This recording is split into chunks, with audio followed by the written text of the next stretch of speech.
오늘은 우리가 공의의 하나님 그리고 사랑의 하나님에 대해서 한번 보도록 하겠습니다. 먼저 우리가 보고자 하는 것은 이 공의와 사랑이 공존할 수 있느냐 하는 것입니다. 그리고 두 번째는 이 하나님이 자신의 공의를 어떤 방식으로 어떤 방법으로 사랑과 조화를 이룰 수 있느냐 하는 것입니다. 그러니까 공의와 사랑이 조화되는 것이 가능한지 우리가 보고자 합니다. 이 말씀을 통해서 이 답들을 찾아보고 하나님께서 그 과정 속에서 우리를 얼마나 사랑하시는지 한번 보면 좋겠습니다.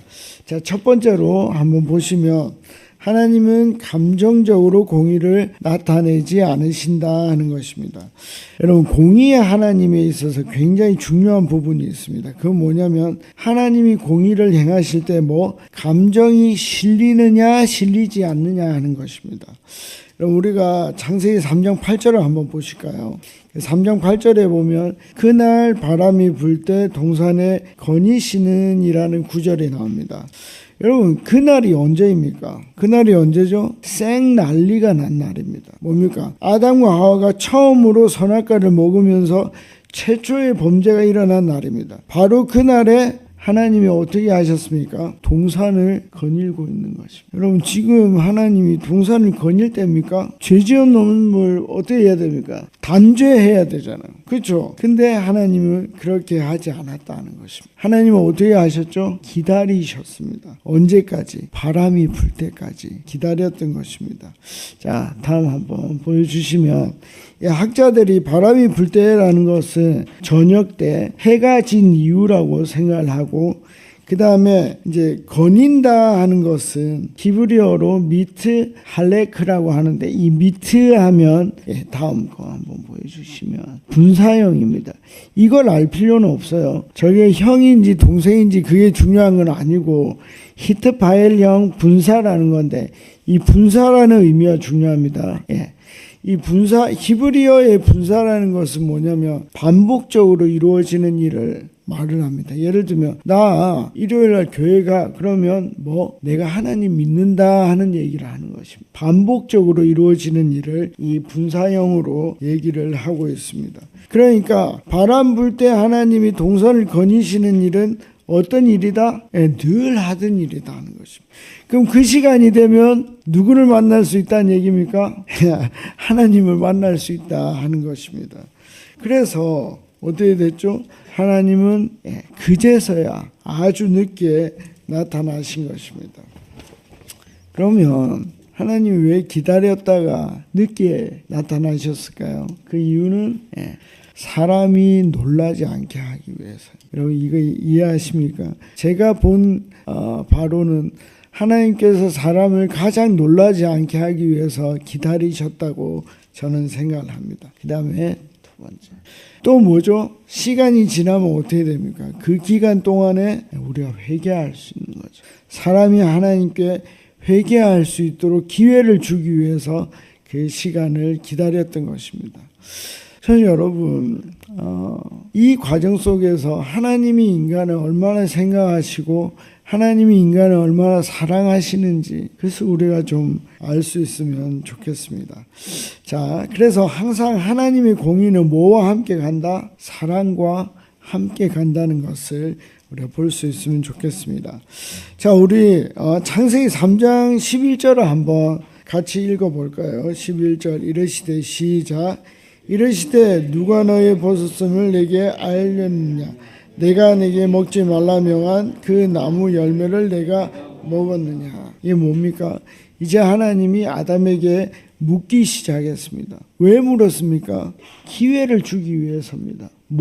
회개할 수 있는 기회를 주기 위해서입니다. 근데 아담은 어떻게 합니까? 아쉽게도 변명하게 됩니다. 여러분, 변명하는 아담에게 하나님이 어떻게 해야 됩니까?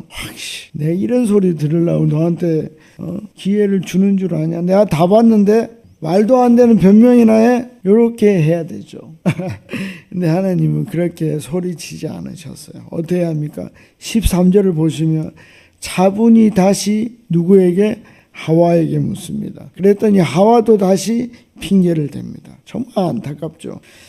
여러분, 우리가요, 정말 하나님께서 감정적이지 않고 차근히 물어가시는 이 심판하지 않으시는 하나님을 좀 우리가 볼 수 있으면 좋겠습니다.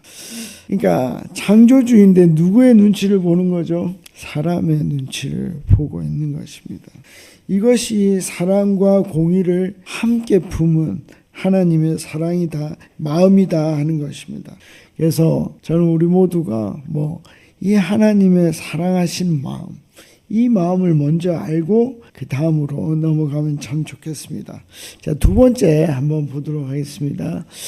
자, 하나님은 어떻게 하신다고요? 죄에 대해서 벌하신다 하는 것입니다. 이게 굉장히 중요합니다.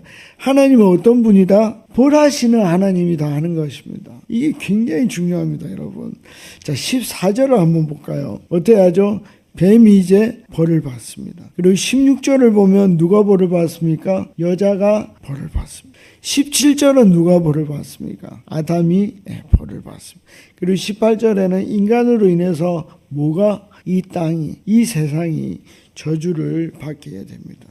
여기서 우리가 꼭 봐야 될 것이 무엇이냐면 하나님의 벌은 뭐다? 장난 삼아서 주는 벌이 아니다 하는 것입니다. 여러분, 그 이유는 무엇입니까? 하나님은 어떤 하나님? 공의의 하나님이기 때문입니다. 여러분, 아이를 낳는 고통이 얼마나 힘이 듭니까? 저희 집사람이 첫째를 낳을 때 금요일 날 오후에 아이를 낳으러 들어갔습니다. 왜냐하면 이 친구가 엄마가 너무 좋아가지고 일주일 동안 나오질 않는 거야. 그래서 이제 유도분만을 하려고 이제 금요일 날 저녁에 들어갔어요. 유도분만을 하는데 아기가 얼마 만에 태어났을까요? 일요일 새벽에 태어났습니다. 엄마는 더 견딜 수 있다고 했는데 의사 선생님이 아이 심장 이 주파수가 불규칙하게 돼서 더 이상 기다릴 수 없다. 그럼 어떻게 됩니까? 금요일 오후, 토요일 온종일, 주일 아침 6시에 태어났거든요. 죽습니다, 여러분. 못 죽어서 안 죽는 거지 정말 죽습니다. 저도 죽을 뻔했어요. 계속 마사지 해준다고. 여러분, 이렇게 어렵습니다. 하나님이 주시는 벌은 그냥 장난삼아 주는 벌이 아니에요. 여러분, 남자는 어떻게 해야 됩니까? 뼈 빠지게 일을 해야 돼요. 그래야 먹을 수 있는 소산을 가질 수 있습니다. 그럼 여러분, 고다음. 여러분, 그냥 하나님이 확 봐주면 안 됩니까? 혼냈잖아요. 혼냈으면 그냥 확 봐주면 안 됩니까? 그 다음, 그냥 뿅, 너희 죄가 다 사라졌다, 뿅, 이렇게 하면 안 됩니까? 제가 좀 어려운 말을 쓸게요. 그 다음, 이게 하나님의 공의가 무너지면 하나님의 신적 본질을 잃게 된다 하는 것입니다. 이 쉬운 말로 하면 뭐냐면 하나님이 공의롭지 않은 하나님이면 뭐라고요? 더 이상 하나님이 아니다 하는 말. 그래서 그렇게 쉽게 뿅하고 사라지게 할 수 없다 하는 것입니다. 자, 예를 들어볼게요. 다음, 사랑이 너무 많은 판사님이 있다고 한번 생각을 해보겠습니다. 어느 날 강도가 우리 집에 들었어요. 그래서 재물을 다 훔쳐가고 자녀들이 그 훔쳐가는 걸 보면서 트라우마가 생겼어요. 그래서 이제 얘들이 밤이 되면 어두워지면 벌벌벌 떠는 거예요. 그래서 원래 강도상해죄는 최소가 징역 7년에서 많게는 무기징역까지 받을 수 있어요. 근데 문제가 뭐죠? 판사님이 너무 사랑이 많은 거죠. 그래서 어떻게 했을까요? 이 강도를 보고 무죄를 선고했어요. 여러분, 뭡니까? 너무 아름다운 모습이죠. 사랑이 공의를 이긴 것입니다. 너무 좋죠, 여러분. 여러분, 우리 벌써 이게 말이 안 되는 일이라는 걸 다 알고 있습니다. 여러분, 그렇게 하면 공의도 아니고 사랑도 아닙니다. 여러분, 사랑이요, 공의보다 좋다고 쉽게 말할 수 있는 게 아니에요. 절대 그럴 수가 없습니다. 여러분, 공의는 공의대로 살아있어야 돼요. 그 사랑은 사랑대로 살아있어야 됩니다. 그래야 공의와 사랑이 오묘하게 조화를 이룰 수 있는 것입니다. 이것이 바로 올바른 공의고 올바른 사랑입니다. 그리고 또 하나 보세요. 많은 지적인 신학자들과 지식인들이 하나님의 공의를 비판하면서 이 얘기를 합니다. 만인 구원설. 이게 뭐냐면 모든 사람이 구원을 받는다 하는 것입니다. 뭐죠? 하나님은 사랑이시기 때문에 아무리 우리가 죄를 지어도 결국은 어떻게 한다고요? 다 구원받게 한다 하는 게 만인 구원설입니다. 여러분 이게 맞습니까? 다음 구절 한번 보여주십시오. 여러분 하나님은요 아까 말했듯이 공의가 사라지면 하나님이 아니시기 때문에 2장 17절에 이 약속을 절대 깨지 않습니다. 하나님은 절대 그냥 뿅 하면서 이 구절을 무시해버리지 않는다는 것입니다. 여러분 만약에 하나님이 이렇게도 하고 저렇게도 하고 그냥 마음대로 해버린다면 우린 그 하나님을 어떻게 해요? 신뢰할 수 없는 것입니다. 하나님이 그 공의를 지켜나갈 때 우리는 그 하나님을 신뢰할 수 있는 것입니다. 여러분 하나님 정말 사랑이 많거든요. 근데 동시에 모두 있다 철저한 공의도 가지고 있는 분이다 하는 것입니다. 그래서 저는 우리 모두가 하나님의 공의로우심을 신뢰하면서 그 하나님이 주시는 안정감과 평안을 누릴 수 있으면 참 좋겠습니다. 자, 이제 마지막입니다.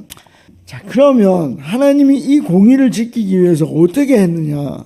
그 방식이 뭐냐면 가장 소중한 것을 희생하면서 공의와 사랑을 조화를 시켰다 하는 것입니다. 우리 3장 15절 한번 보실까요? 3장 15절 우리 같이 한번 읽겠습니다. 내가 너로 여자와 원수가 되게 하고 내 후손도 여자의 훈수가 되게 너의 후손은 내 머리를 상하게 할 것이요 너는 그의 발꿈치를 상하게 할 것이니라 하시고. 아멘. 자, 이거를 우리 어려운 말로 뭐라 합니까? 원시 복음이라고 합니다. 처음 복음이라는 얘기입니다. 이게 뭐죠? 여자의 후손이 사탄을 이기고 우리에게 뭘 주게 된다? 영생을 주는, 구원을 주는 그 복음이 창세기 3장 15절에서 나옵니다. 여러분 그러면 하나님이 지금 온전한 공의를 이루기 위해서 뭘 하시겠다고 약속을 하는 것입니까? 자기의 가장 소중한 아들을 우리에게 주겠다 하는 것입니다. 왜 이런 일이 있어야 됩니까? 그건 출애굽기 21장입니다. 우리 한번 같이 읽을게요. 출애굽기 21장 23절 시작. 그러나 다른 해가 있으면 갑되 생명은 생명으로. 이게 뭐냐면 성경에 나오는 목사님 등가 원리입니다. 등가 원리. 뭐가 있으면 똑같은 어떤 무언가가 있어야만 이것이 된다는 것이 하나님의 원리입니다. 자, 그러면 어떤 생명이 없어졌으면 다시 어떤 생명이 나와야 되는데 하나님은 뭘 했다? 한 생명, 예수 그리스도의 생명을 어떻게 해요? 우리를 대신해서 죽게 하셨다는 것입니다. 그게 뭡니까? 하나님의 공의에 대한 등가 원리로 예수 그리스도의 피가 그의 생명이 바쳐졌다는 것입니다. 이게 히브리서 9장 22절에 있는데 같이 한번 읽겠습니다. 시작. 율법을 따라 그의 모든 물건이 피로써 정결하게 되나니 피 흘림이 없은즉 사함도 없느니라. 아멘. 성경에서 피는 생명을 뜻합니다. 그러니까 예수 그리스도의 피를 흘림으로 인해서 우리의 죄값, 그것이 영생으로 환원되었다 하는 것입니다. 지불되었다 하는 것입니다. 그러니까 예수 그리스도의 피가 나의 죄에 대한 대속의 피로 어떻게 해요? 우리 주님이 내 죄를 위해서 돌아가셨구나. 이걸 믿으면 내가 영생의 새로운 생명을 얻을 수 있다 하는 것입니다. 자, 그 뒤에 한번 보실까요? 그러니까 하나님은 가장 어려운 죽음, 가장 어려운 대가를 택했어요. 그래서 예수님의 대속의 죽음으로 인해서 자신의 공의를 깨지 않는 방법을 택했습니다. 그 가장 어려운 방법은 자기의 가장 소중한 것을 포기하는 것으로, 희생하는 것으로 나타났습니다. 여러분, 세상에 이런 신은 없어요. 내가 무언가를 하는데 내가 모든 걸 할 수 있고 1초 만에 모든 것을 할 수 있는데 자기의 가장 소중한 아들을 죽이는 신은 없습니다. 여러분, 근데 더 놀라운 게 있습니다. 에베소서를 한번 보여주십시오. 우리 같이 한번 읽을까요? 에베소서 1장 5절 시작. 그 기쁘신 뜻대로 우리를 예정하사 예수 그리스도로 말미암아 자기의 아들들이 되게 하셨습니다. 여러분, 예수 그리스도로 말미암아가 무슨 뜻인지 아십니까? 내 아들을 십자가에서 죽임으로 말미암아 하는 뜻입니다. 근데 그걸 어떻게 했다고요? 기뻐하면서 했다. 와! 기뻐하면서 내 아들을 죽였다. 여러분, 이게 이해가 되십니까? 이거 이해할 수 없는 사람. 우리 죄를 없게 하기 위해서 자기의 아들을 죽이는데 기뻐하신 뜻대로 그 일을 하셨다. 가장 어려운 방법을 가장 기뻐하면서 우리 하나님이 하셨다는 것입니다. 여러분. 그래서 뭐요? 하나님의 공의는 가장 정확하게 살았고 하나님의 사랑도 넘치도록 흘렸다는 것입니다. 어디에서? 예수 그리스도의 십자가에서 그 일이 동시에 이루어졌다는 것입니다. 여러분, 우리 하나님은요, 너무 공의로우셔서 우리 죄를 그냥 넘어갈 수 없어요. 동시에 하나님은 우리를 너무 사랑하셔서 가장 어려운 방법, 자기 아들을 죽이는 방법으로 우리를 구원하십니다. 여러분, 우리가 이 하나님의 마음을, 이 하나님의 사랑을 정말 알 수 있으면 참 좋겠습니다. 그래서 우리가 이 하나님의 사랑을 알고 이 하나님의 사랑과 공의가 우리 안에 정말 충만해질 수 있기를 간절히 바랍니다. 이제 말씀을 맺도록 하겠습니다. 첫 번째, 하나님은 철저히 의로운 분이다 하는 것입니다. 그 하나님이 우리의 하나님이다 하는 것입니다. 두 번째는 하나님은 동시에 놀라운 사랑을 가진 분이다 하는 것입니다. 그리고 마지막으로 그 하나님께서 공의와 사랑을 어떻게 해요? 가장 조화롭게 그 십자가에서 아들을 죽이심으로 이루셨다 하는 것입니다. 그래서 이번 한 주 이 하나님의 사랑과 공의를 감사하면서 하나님이 베푸신 우리의 구원을, 그 구원의 은혜를 누리는 저와 여러분들이 되시기를 간절히 바랍니다. 아멘.